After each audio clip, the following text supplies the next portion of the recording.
Hello everyone, and welcome to Vlinko's channel. In today's video, I will show you how to fix the VLC is unable to open MRL file error on Windows 11.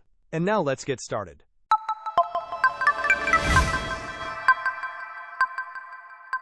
When you run into the VLC is unable to open MRL file error on Windows 11, there are a couple of quick fixes you can try. First, let us attempt to run VLC as an administrator.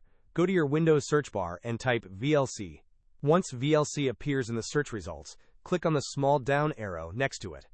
From the options, select Run as Administrator. If this resolves the issue, you are all set.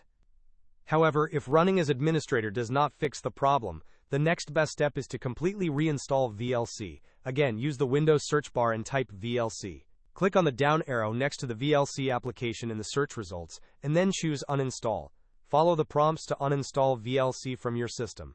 Once the uninstallation is complete, click on Finish, and then close any open VLC windows. After uninstalling, we will reinstall VLC through the Microsoft Store for a clean installation. Search for Store in the Windows search bar, and open the Microsoft Store. Inside the Microsoft Store, use the search bar to look for VLC. Once you find VLC, select it, and click on the Install button. This process might take a little while, so feel free to minimize the Microsoft Store and continue with your other tasks while it downloads and installs. Hope this was helpful. Don't forget to like and subscribe if you enjoyed. As always, thanks for watching, and I will see you in the next video.